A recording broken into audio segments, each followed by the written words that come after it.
Hi friends, ఈరోజు మా గురువుగారు మా జిమ్ గురువుగారు యూత్కి సంబంధించి కొన్ని విషయాలు చెప్తారు. గురువుగారిని యూత్కి సంబంధించి కొన్ని విషయాలు అంటే ఆయన జనరేషన్లో ఎలా ఉండేది, యూత్ ఇప్పుడు ఎలా ఉంది, దీని తేడా ఏంటనేది మన గురువుగారిని అడిగి తెలుసుకుని ట్రై చేద్దాం. ఫ్రెండ్స్, గురువుగారు మీ టైంలో యూత్ ఎలా ఉండేదండి? అప్పటికి చాలా డెవలప్మెంట్ వచ్చింది కదా టెక్నాలజీలో. ఒక్క నిమిషం, టెక్నాలజీలో చాలా డెవలప్మెంట్ వచ్చింది కదా. అప్పటికి డెవలప్మెంట్ వచ్చినా సరే మనకి అంతగా లైఫ్ సెటిల్మెంట్ అవ్వట్లేదు, రాంగ్ వైపుకి వెళ్తున్నారు. ఇప్పుడున్న టెక్నాలజీలో చాలా ఈజీగా మనం సెటిల్ ఈ ఛాన్సెస్ ఉన్నాయి కదా. అవి ఉన్నా సరే ఎందుకు సెటిల్మెంట్ అవ్వట్లేదు? అట్లా అవ్వకపోవడానికి గల కారణాలు ఏంటి? మా రోజుల్లోనే 1985, 86, 87, 95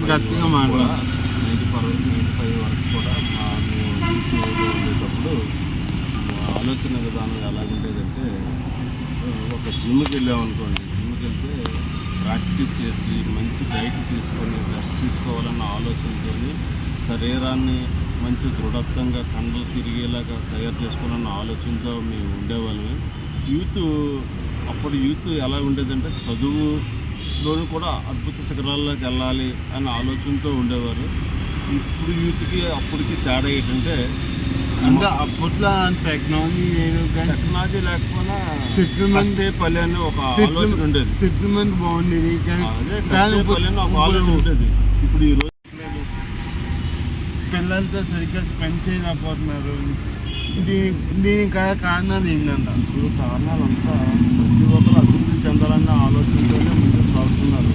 అది తప్పు కాదు, కానీ అభివృద్ధి చెందడం కోసం తల్లిదండ్రులు పిల్లలు ఎడ్యుకేషన్ రీత్యా లేకపోతే జాబ్ రీత్యా ఎక్కడెక్కడికో వెళ్ళి చదువుకుంటూ వాళ్ళ అభివృద్ధిని జాబ్ సంపాదించుకుంటూ అక్కడ ఉద్యోగాలు చేస్తూ వాళ్ళకి సరైన ఆహారం ఉండేవాళ్ళు లేక, ఇంట్లోని ఉండేవాళ్ళు ఉండక హోటల్లోని భోజనానికి, బిర్యానీలకి, నూడిల్స్కి ఇవన్నిటికి అలవాటు పడిపోయి వాళ్ళు ఏం చేస్తున్నారంటే ఫాస్ట్ ఫుడ్స్ తినడం అలవాటు అయిపోవడం వల్ల ప్రజెంట్ బాగానే ఉంటుంది. కొన్నాళ్ళకి మాత్రం దాని యొక్క వాల్యూస్ ఎప్పుడు తెలుస్తాయి అంటే సంవత్సరాలు పోయిన మీరు చేసిన ప్లస్ మైనస్ ఏదన్నా అప్పుడు అర్థమవుతుంది. ఏం చెప్తా ఏజ్లో ఉన్నప్పుడు ఏదైనా సరే తొక్కునే స్ట్రెంత్ ఉంటుంది కాబట్టి మనకేమి తెలియకపోవచ్చు. ఏజ్ అయ్యేకోల్ది కూడా బాడీ ఎప్పుడైతే ఏజ్ పెరుగుతుందో అప్పుడు మనకి తెలుస్తుంది. అప్పుడు బాడీ స్టామినా తగ్గిపోయి అప్పుడు ఆలోచిస్తాం, ఇప్పుడు స్ట్రెంత్ ఉన్నప్పుడు ఆలోచించి మనిషి ఉంటాము. కష్టించకుండానే వచ్చి కష్టపడకుండా డబ్బు సంపాదించాలి, కష్టపడకుండా అభివృద్ధి చెందేయాలన్న ఆలోచనతో ఉన్నారు. అది అంటే కొంతవరకే ఏదో కొన్నాళ్ళు చూడడానికి చాలా హ్యాపీగా కనబడతారు. తర్వాత మళ్ళీ శక్తి కోల్పోయి జబ్బుల బారిన పడుతున్నారు ఇప్పుడున్నటువంటి ప్రజలు.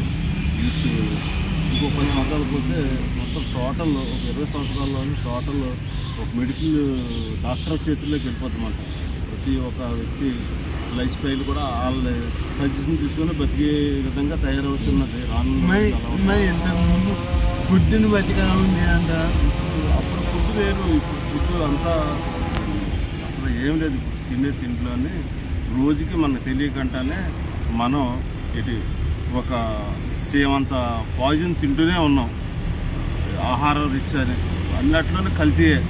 అప్పుడు రోజుల్లోనే తిండి చాలా సంవత్సరానికి 2 పంటలు ఉంటాయి. చాలా హ్యాపీగా తినేవాళ్ళు, చాలా హ్యాపీగా ఆరోగ్యంగా ఉండేది. ఈ రోజు కూడా ఆరోగ్యంగానే ఉన్నాం మేము.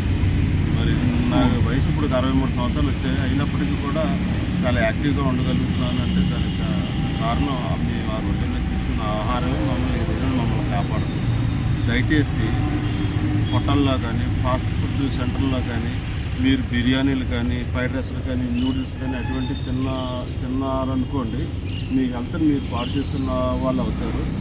మీరు దయచేసి మీ తల్లిదండ్రులు మీ అమ్మగారు చేతి వంట మీ అక్క మీ చెల్లి చేతి వంట మీరు తిని ఇంతకు ముందు బయట ఫుడ్లు తక్కువగా తినేవారు, ఇంట్లో ఫుడ్లు ఎక్కువగా తినేవారు.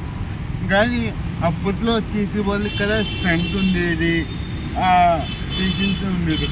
ఇప్పుడు పిల్లలు ఏమైనా అడుగుతుంటే ఆ ఆలోచిస్తే అలా యూత్ అలా ఉండాలి, యూత్కి మీనిచ్చే అడ్వైజ్ ఏంటంటారు? ఇంటికి నేను ఇచ్చే సందేశం ఏంటంటే యువత పెడదారిని పట్టకంట జర్నీ చేయండి. మీ హెల్త్ మీరు కాపాడుకునే శక్తి సామర్థ్యాన్ని మీరు పెంపొందింపు చేసుకోండి. ఇది మీరు ఎవరి మీద బేస్ అవ్వకుండా ముందుకు సాగితే మీకు కావలసిన క్వాలిటీ వస్తుంది. మీ ఆరోగ్యాన్ని మీరు అభివృద్ధి చేసుకోవడం తప్పనిసరి. అది 100 కోట్లున్న కోటీశ్వరుడు కంట ఒక ఆరోగ్యవంతుడు ఉన్నాడు. ఆరోగ్యం మన దగ్గర హెల్త్ అని లేకపోతే ఎంతమంది ఉన్నది హాస్పిటల్కి ఇవ్వడమే అవుతుంది తప్ప వేరే రకమైన యూజ్ ఏముంది. ఎంత మైనస్ మనం ఎంత అభివృద్ధి చెందినా సరే హెల్త్ బాగోకపోతే ఎవరైనా వెళ్ళి హాస్పిటల్కి డాక్టర్ చేతిలో పెట్టి నాయన బాబు అని అడుక్కునే పరిస్థితిలో ఉండడం జరుగుతుంది. రానున్న రోజుల్లో అలా రాకుండా ఉండాలనే భావంతోనే మీ అంతా మీరు కంట్రోల్లో పెట్టుకుని మీరు జాగ్రత్తగా నడవాలని మనస్ఫూర్తిగా కోరుకుంటున్నాను. ఇప్పుడు మీ టైంలో ఫాస్ట్ ఫుడ్లు అంత ఎక్కువగా ఉంది అంటారు గురుగారు? ఫాస్ట్ ఫుడ్లు అంత ఉండేది కదండి, ఎక్కడో ఒక 3 హోటళ్ళు ఉండేవి అంతే. ఈ కాకినాడ నగరంలోని అద్భుతంగా చుట్టుపక్కల అప్పట్లోనే ఉండే వాటిలో దేశాలరాజు అంటే ఆ తర్వాత ఇప్పుడు మన లైఫ్ మనమే రిస్క్లో పెట్టుకుంటున్నాం సాగాలని మనస్ఫూర్తిగా కోరుకుంటున్నాను. మన లైఫ్ మనమే రిస్క్లో పెట్టుకుంటున్నాం అంటే మనకు తెలియకుండా అంతే కదా. అమ్మ చేతి వంట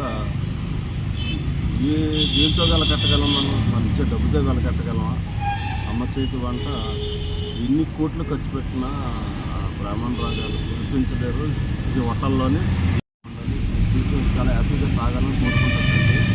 ఫాస్ట్ ఫుడ్ సెంటర్లో ఎంత బిల్లు పెరిగితే వాళ్ళకి అంత అంటే దాంట్లో ఏమేమి కెమికల్ చేస్తున్నా మనకి ఏమన్నా తెలుసా? మనకి హోటల్స్ వాళ్ళకి ఫాస్ట్ ఫుడ్ సెంటర్ వాళ్ళకి తెలుసు, మనకి అంతగా తెలియని దానికోసం మనం మాట్లాడటం మంచిది కాదు.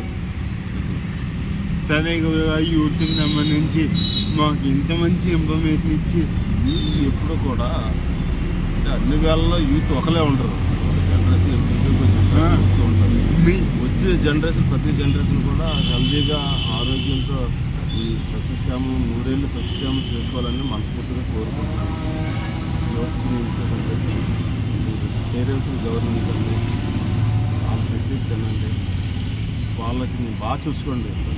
లాస్ట్ స్టేజ్లో మాత్రం తల్లిదండ్రులు చాలా మంది దయచేసి అనాథాశ్రమాలలో వేయడం అలాంటివి చేస్తున్నారు. ఏముంది వాళ్ళు ఉన్న పరిస్థితులు బట్టి అలా చేయొచ్చు, కానీ అలాగే చేయకుండా మీరు జాగ్రత్తగా చూసుకుంటారని మనస్ఫూర్తిగా కోరుకుంటున్నాను. సరే గురుగారు, మీరు యూత్కి సంబంధించి ఇంత మంచి ఇన్ఫర్మేషన్ మాతో షేర్ చేసుకున్నందుకు మీకు చాలా థ్యాంక్స్ అండి. మీ జిమ్లో కదా చాలామంది యూత్ మీరు తయారు చేసి ఉండొచ్చు ఉన్నది మీరు చాలాసార్లు చెప్పారు. మీలాంటి వాళ్ళు ఇన్స్పిరేషన్గా తీసుకుని చాలామంది ముందుకు వెళ్ళాలని కోరుకుంటూ చాలా చాలా థ్యాంక్స్ అండి. మీకు కనుక ఈ వీడియో కనుక నచ్చినట్లయితే లైక్ చేయండి, షేర్ చేయండి, కామెంట్ చేయండి, సబ్స్క్రైబ్ చేయడం మాత్రం మర్చిపోకండి. Thank you. ఇంత బాగా యూత్ కోసం చెప్పిన గురువు గారికి, అలాగే వీడియో తీయడానికి సపోర్ట్ చేసిన చందు గారికి, ఇద్దరికి కదా చాలా చాలా థ్యాంక్స్ అండి.